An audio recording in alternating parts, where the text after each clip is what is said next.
साक्षात् परब्रह्मा तस्मै श्री सद्गुरु महायोगिनि रूपरहितं सा योगीश्वर वीरधन्मय माता की जय।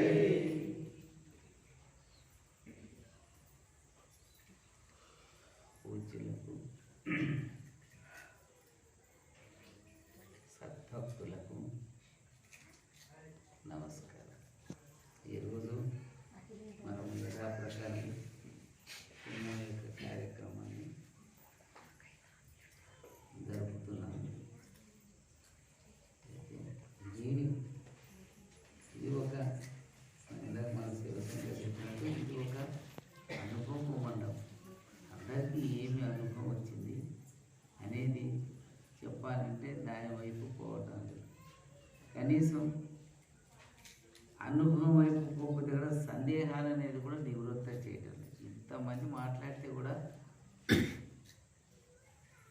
ఇంకా చెప్తున్నారు కానీ ఒక ప్రస్తావకం కానీ ఒక విధంగా చేస్తుంది। ఒక మాణిక్యపు మాత్రం సన్మార్గం నుంచి దుర్మార్గానికి సన్మార్గానికి రావడానికి గురు సన్నిధానానికి వచ్చామని ఒక గొప్ప మాట అన్నారు।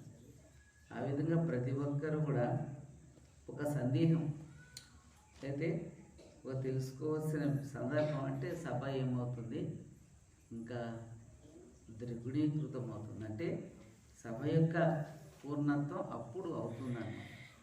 ఒక్కరిలో మహిమలు అందరిలో కూడా భగవంతుడు వాళ్ళకి భావన భక్తి భావన కలిగేటట్టు గురుదేవులు అనుగ్రహిస్తారు, అది వాస్తవమే।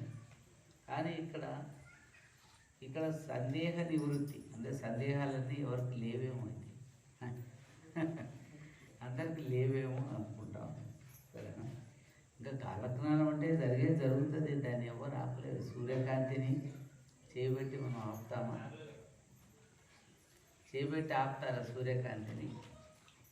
సూర్యకాంతిని ఎట్టా ఆపలేరు, కాలజ్ఞాన మహత్తును కూడా ఎవరు కూడా ఆపలేరు। అది జరిగిపోతూ ఉంటుంది। అది ఎవరు విన్నా ఎవరు వినకపోయినా ఎవరు పట్టించుకున్నా ఎవరు పట్టించుకోకపోయినా కాలజ్ఞానం అనేది భగవంతుని యొక్క కార్యం, అది దినచర్య। ఈ కాలానుగుణ్యంగా ఏమేమి జరగాలనో అది జరిగిపోతుంది, దాన్ని ఎవ్వరు కూడా ఎవరు ఆపలేరు। అది భగవంతుడు మాత్రం ఒక్కటే టైం ఇస్తాడు ఆయన కాలజ్ఞానానికి, జరిగేది ఇంకా జరగలేదని అనుకోవద్దు। భగవంతుడు ఇంకా కొంత దయ అనేది ఉంటుంది కదా భగవంతుడికి, ఇంకా కొంతమందిని మనం కాపాడాలి, ఇంకా కొంతమందిలో మార్పు తేవాలని భగవంతుడు దాన్ని ముందుకు నెడుతూ ఉంటాను ఆయన అని అంటూ ఉంటారు। ఇంకా ఒక టైం భగవంతుడికి ఇంకా ఎవ్వరు కూడా వినేటట్లేరు అన్నప్పుడు అప్పుడు చాలంటే 1 నిమిషంలో ఈ జగత్తంతా కూడా అయోమయమైపోయి జరగవలసింది జరుగుతుంది। ఉండేటి వాళ్ళు ఎవరో పుణ్యాత్ములు జరిగింది అట్లా జరగబోతుంది। కానీ అది నీవు అది ఇది అని మనం అంతా అనుకోవటం అంతా అదంతా కూడా అనుకోరాదు। ఆ గురుమూర్తి యొక్క సంకల్పం తీసుకో ఒక్కటి మాత్రం ఈ లోకానికి ప్రపంచానికి అందరికీ తెలియజేస్తున్నాం। పండితులు అనుకోండి, మహాన్యులు అనుకోండి, యోగులు అనుకోండి, భక్తులు అనుకోండి, అందరికీ కానీ కాలజ్ఞానం అనేది అమ్మగారి యొక్క చుట్టే ఉన్నదని తెలుసుకోవాలి। అమ్మగారి యొక్క చుట్టే ఉన్నది, అమ్మగారి యొక్క ఆదేశం ప్రకారం అది జరుగుతుంది, మన ఆశ్రమానికే సంబంధించి ఉన్నదనేది నగ్న సత్యము అని తెలుసుకోవాలి। చెప్పుకుంటారు అవంతా కూడా అదంతా నిమిత్తమే అంతా। కానీ అమ్మగారు ఏవైతే గీటు గీస్తున్నారో ఆ గీటు ఒక్కటే, ఆ గీటు ప్రకారమే అది లక్ష్మణ రేఖ లెక్క అది జరిగిపోతూ ఉంటుంది అదంతా। ఎందుకంటే భగవంతుడు అందులో చాలా తెలియజేసి ఇప్పుడు ఏమి చిత్రం అంటే, చిత్రం ఏముందంటే కృతయుగంలో దేవతాలోకం వేరే ఉండే, రాక్షస లోకం వేరే ఉంది. వాళ్ళ లోకం వేరే, వీళ్ళ లోకం వేరే ఉండింది. ఎప్పుడు కూడా దేవతా లోకం మీద వాళ్ళు దండయాత్ర చేస్తుండేటి వాళ్ళు, ఎవరు రాక్షసు చేసి ఇబ్బందులు కలిగిస్తుంటే అప్పుడు భగవంతుడు వాళ్ళని సంహారిస్తుంది. తేత్రాయుగం వచ్చే లోపల ఏ విధంగా ఉన్నదంటే పక్క పక్కనే రాజ్యాలైనవి అనమాట. తేత్రాయుగం వచ్చే లోపల పక్క పక్కనే రాజ్యాలై దేవతలకి రాక్షసులకి వాళ్ళకు కూడా అటువంటి యొక్క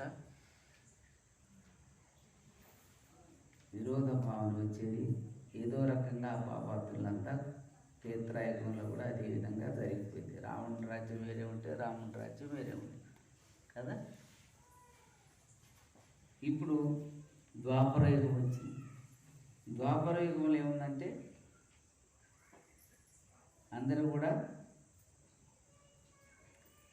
పక్క పక్కకే నివాసం చేసుకుంటూ ఒకరికొకరు జగడాలాడుకుంటూ ఉండేది ద్వాపర యుగం. దేవతలు రాక్షసులు దగ్గర అదే కౌరవ పాండవులు.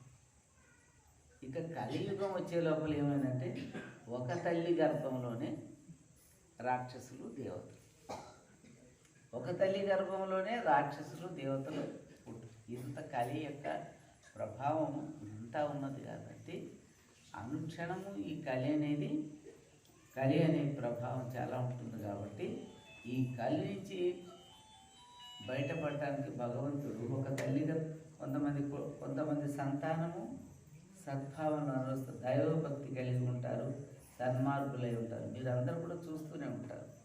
ఓ తల్లికి 4 కొడుకులు పుడితే 4 విధాలు ఉంటారు. వాళ్ళకే కలవదు కదా. అందులో ఒకరిద్దరు కలిస్తే ఇంకొకరిద్దరికి కలవదు అన్నమాట. అంత తీవ్రత్వము ఈ యొక్క మాయా ప్రభావం కలిగి ఉంటుంది. అందుకని అందరూ కలిసే ఉన్నారు. అందరు కూడా ఎవరు దేవతలు రాక్షసులు కలిసే ఉన్నారు, కలిసే తిరుగుతారు, జగడాలాడుకుంటారు, ఒకటవుతారు, మళ్ళీ జగడాలాడుకుంటారు. ఈ విధంగా ఒకరికొకరికి ధర్మం గురించి, సత్యం గురించి, మార్గం గురించి జగడాలాడుకుంటానే ఉంటారు.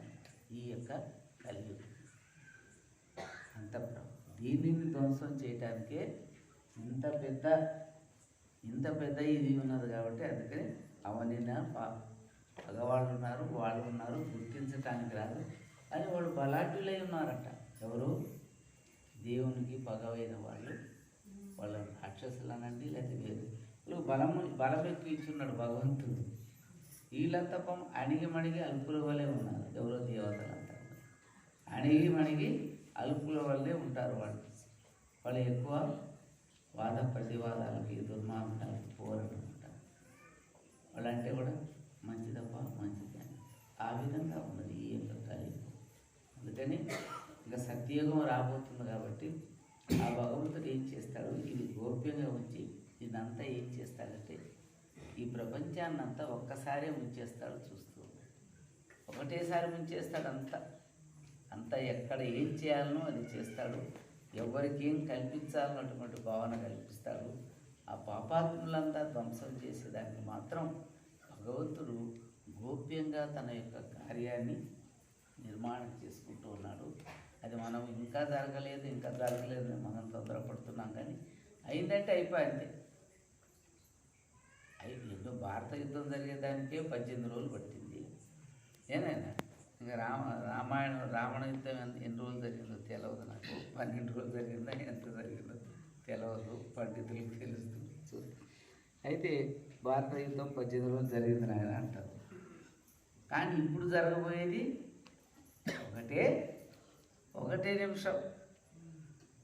ఒకటే నిమిషంలోనే జరిపిస్తాడు భగవంతుడు. కళ్ళు మూసి కళ్ళు తెరిసే లోపల జరిగిపోతుంది.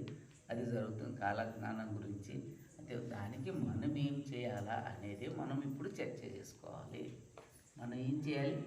సద్భక్తిని కలిగి ఉండాలి. సదా గురువు యొక్క స్మరణతో ఉండాలి, ధర్మంతో నడవాలి, సత్యంతో నడవాలి, అహింసా మార్గంలో నడవాలి. ఇటువంటి యొక్క తత్వాన్ని మనం ఏం చేసుకోవాలా, వృద్ధి చేసుకోవాలా. అలాంటి ధర్మం వైపు మనం నడవాలి. అందుకని భగవంతుడిని సదా మనం ఏ పని చేస్తున్నా ఉదయం నుంచి సాయంత్రం దాకా, సాయంత్రం వరకు మనం ఏం చేయాలి, పడుకునే వరకు భగవంతుని స్మరణ వీలైనంత వరకు జపించాలి. సమయం దొరికినప్పుడు మనం ఏం చేయాలి, ఇది సమస్తమైన జగత్తుకు అమ్మగారు ఇస్తున్న ఆదేశం, మనదే కాదు. ఏనా జపము ధ్యానం చేసుకోవాలి. తాను ఉన్న జాగాలోనే జపము ధ్యానం చేసుకుంటే ఈ రాగల ఈ పాపకాలాన్ని మనం సునాయాసనంగా దాటగలము. భగవంతుడు మనల్ని కేవలం నామస్మరణ ద్వారానే మనం రక్షిస్తానన్న, మనం కూర్చొని తపస్యాకర్లేదు అప్పుడు చేసినట్టు కృతయుగం తేత్రాయుగంలో చేసినట్టు ఘోర తపస్యాకర్లేదు. కేవలం నామస్మరణ, ఏ పని చేసుకుంటున్నా భగవంతుడిని స్మరించుకుంటూ మనం నడవాలని భగవంతుని యొక్క ఆదేశం. కాబట్టి మనం తాను పాలన చేసేదానికే గురు సన్నిధి. మన ఇంట్లో కూర్చుంటే కదా, అందుకని గురువు యొక్క సన్నిధానం ఈ క్షేత్రంలో అమ్మగారు ఇదే స్థానంలో కూర్చొని అక్కడ శివుని యొక్క అభిషేకాన్ని చేసి ఇక్కడ వచ్చి కూర్చొని ఏమీ ఆనందం కలగటం లేదు చెప్పడం జరిగింది అనేక సార్లు. ఈ స్నానంకి వస్తే గుర్తొస్తుంది. అక్కడ అభిషేకం చేశారమ్మ, కింద గుండం కింద నీళ్ళు పైన కూడా లేవు. ఇప్పుడు మనం మాత్రం నీళ్ళు మస్తు వాడేస్తూ ఉంటాం. కానీ అప్పుడు ఒక్క బిందె నీళ్ళు తీసుకొచ్చి అమ్మ సగం బిందె నీళ్ళు చేసి నీళ్ళతో అభిషేకం చేసి మళ్ళీ సగం నీళ్ళతో ఆయన స్నానం చేస్తుండేటోడు. సగం నీళ్ళు ఉంచుకొని అట్టా ఆ విధంగా జరిగింది ఆ రోజు. ఇప్పుడు మనం నల్లాలు పుల్లా పెట్టేస్తాం, కానీ ఎక్కువ వాడేస్తాం. ఎక్కడి నుంచి వస్తుందని కూడా విచారణ చేయం. ఆ విధంగా అమ్మోళ్ళు అది కూర్చొని శివుడికి అభిషేకం చేసి, అభిషేకం చేసిన అంత చేసిన పత్రిక చెప్పిన పూలు పెట్టిన మనోడు పెట్టారు కదా మనకు. ఆయన అనుకుంటే అమ్మకి ఏం ఆనందం కలిగలేదట. ఏడు కూర్చుంటుండట తదేకంగా అమ్మోళ్ళు ఆ లింగాన్ని చూస్తూ కూర్చున్నాడు. అట్లా 3 రోజులు కూర్చున్న తర్వాత అమ్మగారికి ఆ యొక్క భగవంతు తనలో ఉన్న యొక్క ఆత్మగురువు, తనలో ఉన్న ప్రతి ఒక్కరికి ఆత్మగురువే కదా. మన ఆత్మనే మనకు తెలుపుతుంది ఇది మంచి చెడ్డని. ఇది చేయవచ్చు, ఇది చేయకుండా చెప్తుంది. అరే వద్దన్నదిరా, లోపల నా మనసు ఇష్టపడటం లేదు, నేను చేయను అంటారు కొంతమంది. ఏదంటే అనిందిరా నేను చేయాలని కొంతమంది అనుకుంటారు. ఇట్లా ఉంటుంది. ఆ మనస్సుని కంట్రోల్ ఎవరు పెట్టుకుంటారు? నేను చేయనురా, నా మనసు వద్దంటుంది, నా అంతరాత్మ వద్దంటుందని దాన్ని వదిలేస్తారు. నేనైనా కొంతమంది ఏమో అది చెప్తే చెప్తుంటుంది, అదే లోపల చెప్తే చేద్దామని అనేక దుఃఖాలకి వెళ్ళిపోతూ ఉంటాం. అంతేనా కదా? దుఃఖాలు సుఖాలు వచ్చేది మనమే కదా. సుఖం తెచ్చుకునేది మనమే, కష్టం తెచ్చుకునేది మనమే. ఎవరో దేవుడు మనకి కష్టం కలిగించడం అనుకుంటారు. అబ్బా నేను వస్తా ఉన్న అమ్మ దగ్గరికి ఎప్పుడు కష్టాలే వస్తాయి, ఎప్పుడు ఇప్పుడు ఎన్నిసార్లు మొక్కిపోయినా ఇంకా నాకు తీరలేదు కష్టాలని మనం అనుకుంటాం. కానీ కష్టాలు ఎప్పుడు తీరుతాయంటారు అమ్మోళ్ళు. ఆ మనస్సు అనేది ఒక్కసారన్నా కూడా భగవంతుని మీద లయం కావాలంట. ఏనాయన నీవు కోరుకున్నావు కదా, నీవు కోరుకున్న కోరికలు అంటావు భగవంతుడు. అమ్మ అమ్మ అంటారు, అమ్మ అమ్మ అనేదానిక అంటారు కదా. ఆ అనేది ఆ భగవంతునికి ఆ మనో అర్పణ భావంతో అన్నప్పుడే భగవంతుని చేరుతుంది. మిగతా టైంలో మనం ఎన్నిసార్లు అనుకున్నా చేరదు. మనసుని అర్పణ భావంతో మనం అనుకున్నప్పుడు ఆ కోరిక నెరవేరుతుంది. ఇంకా కాలేదు, నా కొడుకు పెళ్ళి మొక్కినా, నా బిడ్డకు పెళ్ళి మొక్కినా అని అంటూ ఉంటాం. కానీ ఇంకా కాలం అంతా మనం ఓపిక పట్టాలి. ఓపిక పట్టి మనం అనుకుంటా పోతే అప్పుడు భగవంతుడికి తెలిసి అప్పుడు ఆ కోరిక సఫలమవుగాక అని అంటారు. ఇప్పుడు ఇట్లా ఉంటుంది, ఇట్లా ఉంటుంది. అంటే మన చేతిలో ఉంటుంది. కానీ మనం ఏం చేయాలా? సదా భగవంతుడికి నివేదన చేసుకుంటా పోవాలని చెప్తాను. అమ్మగారు అంటే చెప్పారు, మనం అంటే బాధ్యత. అమ్మ ఏ విధంగా ఉన్నారు? అజ్ఞానులు ఏమంటారు, అమ్మోళ్ళు అందులో అనుష్ఠానం కూర్చున్నారు, అందులో లింగైక్యమన్నారు కొంతమంది. అమ్మ ఎట్టున్నారు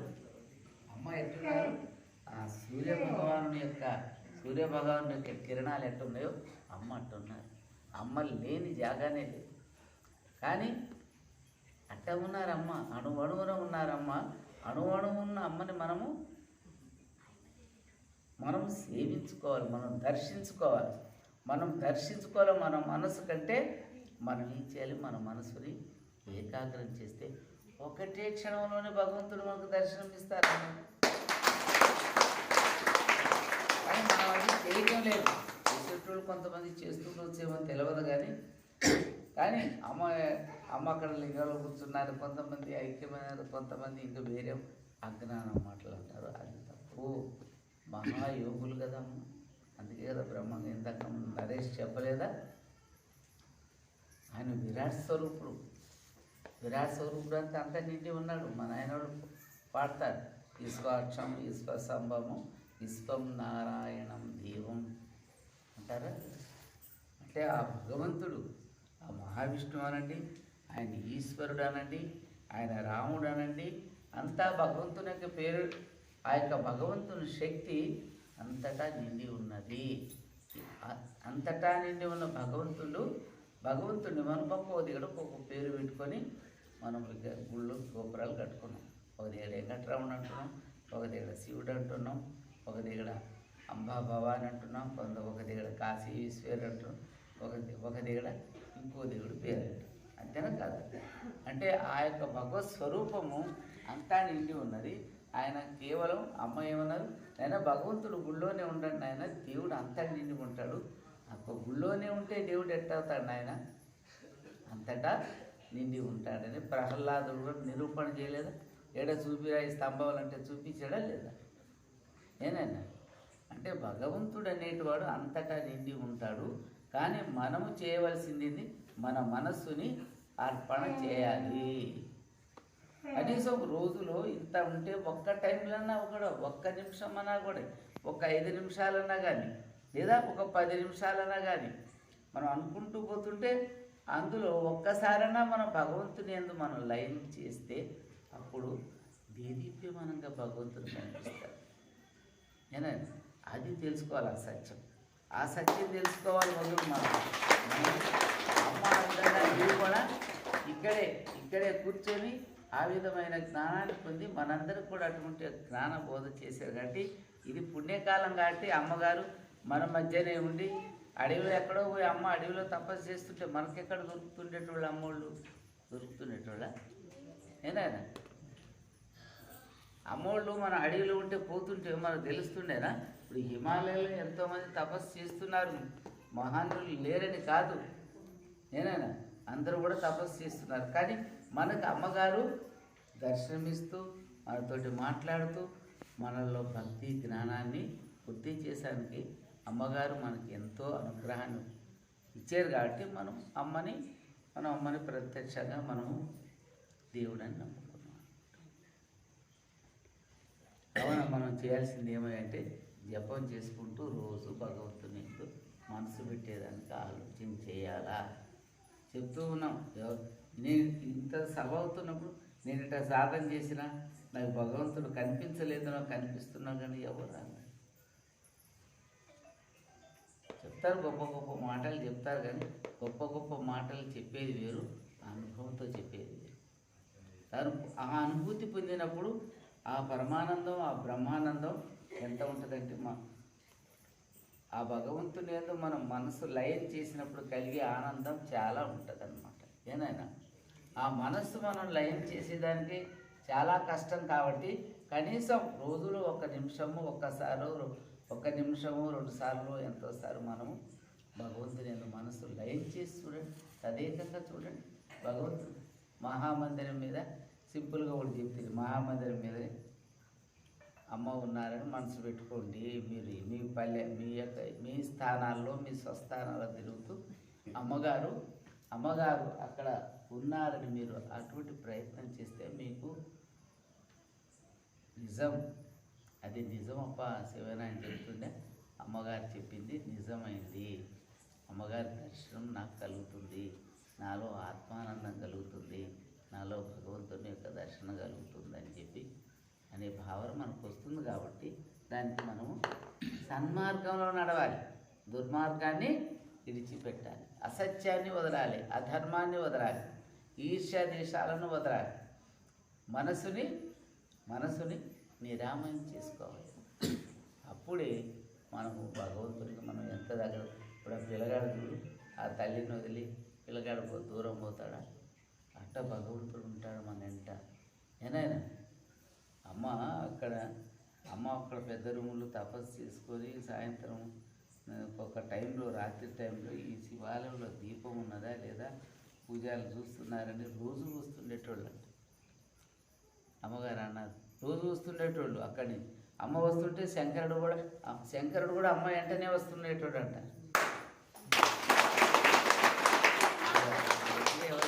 అమ్మనే శంకరుడు వెంటనే వస్తుండే అంట. అమ్మ దీపం చూసుకొని, అమ్మ దగ్గర ఒక తాళం ఉంటుండే, పూజల దగ్గర ఒక తాళం ఉంటుండే. అమ్మ దీపం చూసుకొని పోతుంటే ఆ భయంకి అవి ఎప్పుడు కూడా ఆ దీపం ఆరరా చూడు, ఆ దీపం ఆరితే అమ్మకి మీరు బాధ కలిగించినట్టని చెప్తుండేటోళ్ళు. ఆ విధంగా శ్రద్ధాభక్తితో వాళ్ళంతా చూస్తుండేటివాళ్ళు. అవునా, ఎన్నడూ కూడా శంకరుడితోటి ఇది అమ్మవాళ్ళు ఎందుకు ఏమని కూడా అనకుండా ఉండేటవాడు. శంకరుడు వస్తుండేటోడు. అందుకనే శంకర సన్నిధానమే సాక్షి.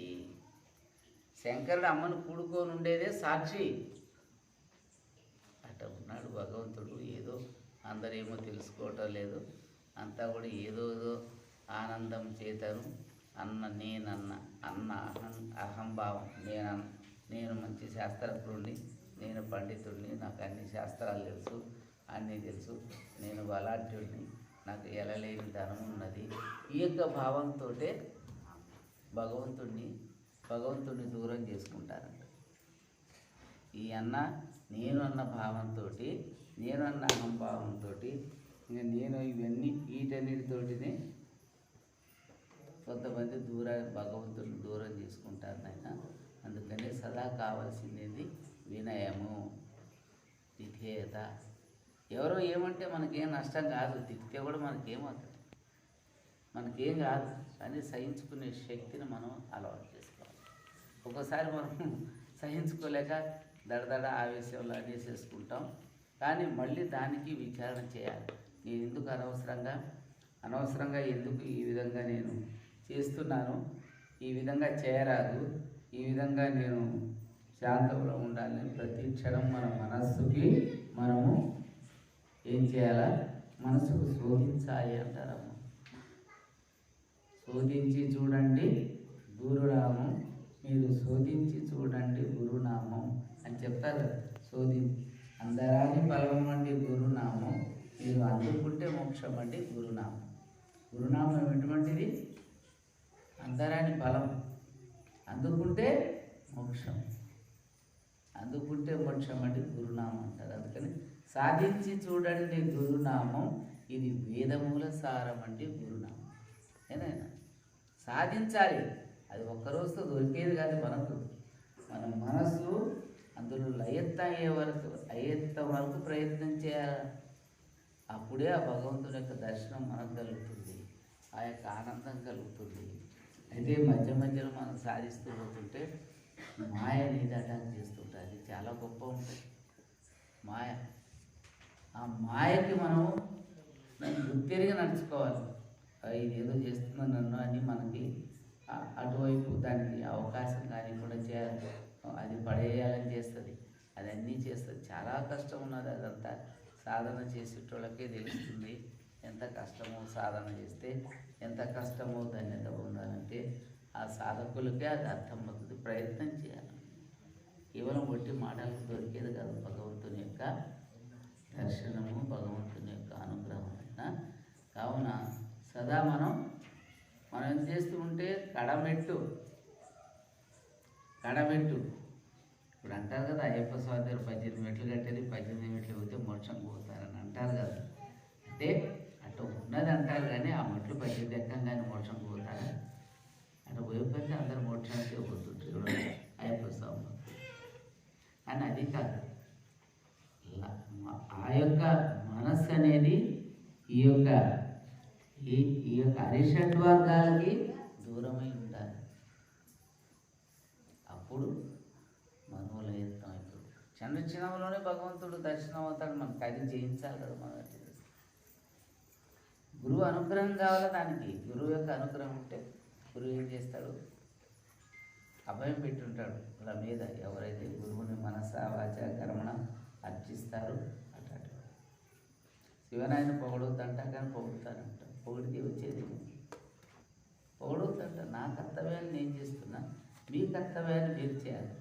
నా కర్తవ్యంతో నా గురువు నాకు ఏం విధించినాడో అది నా అంతరాత్మగా తెలుసు. ఆయన సందేశం ఏందో ఎన్ని కష్టాలైనా ఎన్ని ఇబ్బందులైనా చివరికి ప్రాణం పోయినా కూడా ఆ గురుదేవుడు ఏం బాధ్యత పెట్టాడు అది చేయవలసి.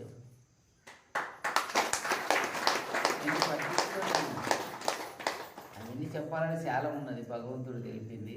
అవన్నీ చెప్పాలంటే వాళ్ళే తెలుసుకోవాలి. ఎందుకు మనం ఆయన గురు సేవలో ఉన్నాయని మనం ఇబ్బంది పెట్టాలి. ఆయనకి మనం సంతోష పెట్టాలా, సహకారం ఇవ్వాలా.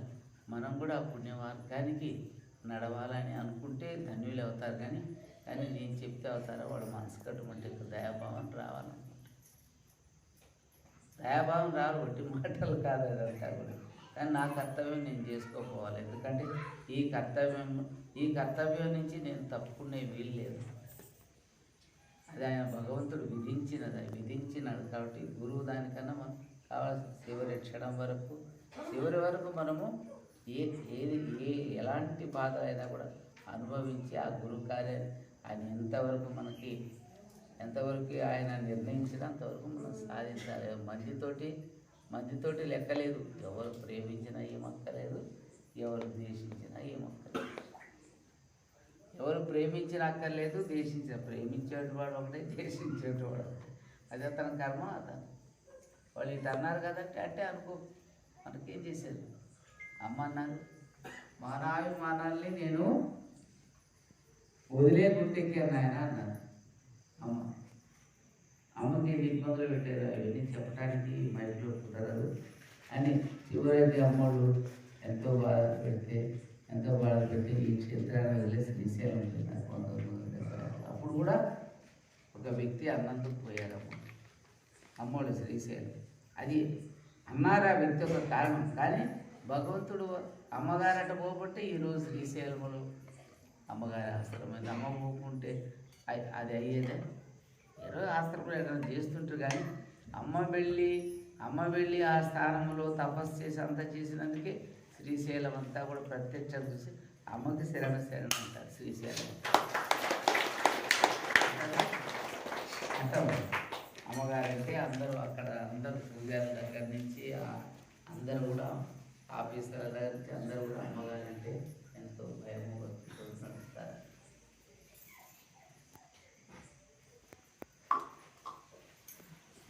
అదే అమ్మగారి శ్రీశైలం తపస్సు తిరుగుకుంటా ముందు తిరిగినా ఆయన ముందు తిరిగినా ముందు పుచ్చుకొని రక్తం స్రవించింది ఆయన మా పాదాలు అని అన్నారు. అమ్మ రక్తం స్రవించింది ఆయన ముందుకి రక్తాన్ని ఇచ్చాము. అందుకే శ్రీశైలం అంటే బాబుకి చాలా అభిమానం. అప్పుడు ఎవరు చూపించారంటే ఆ దారి ఎవరు చూపించారంటే ఒక ముస్లిం ఆయన, అమ్మ మీరు ఒక్కరే ఎందుకు ఈ అడవిలో ఎందుకు తిరుగుతున్నారన్నాడు. అంటే అప్పుడు ఆయన నాకు ఎక్కడన్నా నీళ్ళు వచ్చే జాగ్రత్త చూపిస్తే అందులో అక్కడ ఉంటాను ఆయన నేనంటే, అమ్మ నేను చూపిస్తానని ఆయన చూపించాను. అంటే భగవంతుని యొక్క భక్తికి ముస్లిం అని, క్రిస్టియన్ అని, హిందూ అని అవన్నీ తేడాలు ఏముండవు భగవంతునికి. మనం పెట్టుకున్నవి ఇవన్నీ తెలుసుకోవాలి. మానవులు కల్పితాలే ఇవంతా. కానీ భగవంతుని దృష్టిలో మంచి చెడు రెండు. మంచి చెడు ఒకటే. ఎవరు మంచి మార్గం నడుస్తారు, ఎవరు చెడ్డ మార్గం నడుస్తారో వాళ్ళ యొక్క ప్రార్థన అన్నమాట. అందుకే శ్రీశైలాశ్రమంలో తర్వాత సుఖాశ్రమం అని పేరు పెట్టాము ఆయన. తర్వాత మళ్ళీ పోస్ట్ వాళ్ళు అడిగితే తప రావాలి కదమ్మా ఈ అడవిలోకి ఉత్తరాలు ఏంటంటే సుఖాశ్రమం రాసుకోండి ఆయన అని పెట్టాము అంటే అది సుఖాశ్రమ నిర్మాణం ప్రగత అని కాలజ్ఞానంలో కూడా భగవంతుడు నిర్ణయం చేసి సుఖాశ్రమం అంత అవుతుంది. 1,000,000 మంది కోరినట్టుగా భోజనాలు పెడతారంట అక్కడ. అట్ట జరగబోతుంది అనమాట. ఆ టైం వస్తుంది. 1,000,000 మందికి కోరినట్లుగా భోజనాలు పెడతారట శ్రీశైల సుఖాశ్రమంలో. అటువంటి టైం కూడా ఓ పుణ్యాత్ముడు దాసోహం నిర్మాణం చేశాడు. ముందుకు ఏమన్నా ఉంటుందో భవిష్యత్తు. అట్లా సుఖాశ్రమం నిర్మాణం ప్రధాత అని రాస్తాడు కాలక్రమం. నేనా అంట ప్రతిదీ అమ్మగారు వచ్చింది, కారణ జన్ములై వచ్చారు కాబట్టి ఇవంతా జరిగింది. కరీంనగర్ పోవటం, కరీంనగర్లో కూడా ఆశ్రమం చేయటం, అక్కడి నుంచి అది కూడా కరీంనగర్లో కూడా వేద ఘోష నడుస్తుంది నాయన. కరీంనగర్ ఆశ్రమంలో అది కూడా అమ్మగారు చెప్పినారు. అక్కడ కూడా వేద ఘోష నడుస్తుండొచ్చు. అమ్మగారి ఆశ్రమాలే జగత్తుకి మార్గదర్శకాలు అవుతాయి నాయన. అట్ట అవుతుందన్నమాట. అందుకని ప్రతి ఆశ్రమంలో అమ్మ ఇప్పుడు ఎక్కడవో అమ్మ నిరీక్యమానంగా ఆయన యొక్క కాంతి, సూర్యకాంతి అని చెప్పారు కదా. అమ్మ లేని త్యాగాన్ని లేదు. మనం ఎక్కడ అమ్మని మనస్ఫూర్తిగా స్మరణ చేస్తే అక్కడ మనం ఉన్నారని మీరు అందరూ తెలుసుకొని ఆ సంతోషంతో, ఆ ఆనందంతో, అందరూ కూడా ఆ ధైర్యంతో మీరందరూ ఉండాలి. ఎందుకంటే ఇంకా రాబోయే కాలం చాలా ఘోర కాలంలో అందరూ కూడా ఇటప్పుడు మనం ఈరోజు ఎట్లయితే కూర్చున్నామో అందరూ కూడా వచ్చేసి అమ్మ సన్నిధానంలో భయభ్రాంతులైపోయి వచ్చి అమ్మ సన్నిధానంలో కూర్చొని ధ్యానం చేస్తూ ఉండాలంట, భజన చేస్తూ ఉండాలంట. ఆ విధంగా అవుతుందంట. అప్పుడు ఒక్క పూటనే భోజనం లభిస్తారంట అమ్మగారు. ఒకటే పూట భోజనం అటువంటి కాలం రాబోతుంది. ఇప్పుడు 3 పూట్ల పెడితే కూడా చాలంటలేదు. కానీ అప్పుడు ఒకటే పూట భోజనం ఒకటే పూట భోజనం తీసుకొని అందరూ కూడా ధ్యానము, జపము, భజనలు అవన్నీ చేసుకుంటూ ఆయన యొక్క రాకకి, ఆ భగవంతుని యొక్క రాకకి అందరూ కూడా ఎదురు చూస్తారు. అప్పుడు భగవంతుని యొక్క దర్శనం అయితే ఆనందాన్ని పొందగలరు. అందరూ కూడా నిద్ర లేచినట్టే లేచి ఆనందాన్ని పొందగలరు నాయన. అటువంటి టైం కూడా వస్తుంది. ఆ కాలజ్ఞానం గురించి వాదోపవాదాలు అవసరం లేదు. నేను గొప్ప అనేది అక్కర్లేదు. అన్నిటికీ మూలం అమ్మగారి అనుకొని మనము నమ్మాలనేది మా యొక్క ఉద్దేశం. అమ్మగారే అన్నిటికీ మూలం. ఆ గురువు యొక్క కృప కోసమే అందరూ మనం పాటుపడాలి. కానీ మనం ఎలాంటి యొక్క గొప్పతనాన్ని కోరుకోరాదు, ఎలాంటి యొక్క ఉన్నత తత్వాన్ని కోరుకోరాదు. శరణార్థి అనే భావంతో అందరూ కూడా నడిచి అమ్మగారి యొక్క కృపకు పాత్ర కావాలని నా యొక్క మనవి. ఓం సద్గురు రూపరహిత హింసా యోగీశ్వర వీరధర్మజ మాతా కీ జై. జగద్గురు కోటిలింగేశ్వర వీరధర్మజ మాతా కీ జై.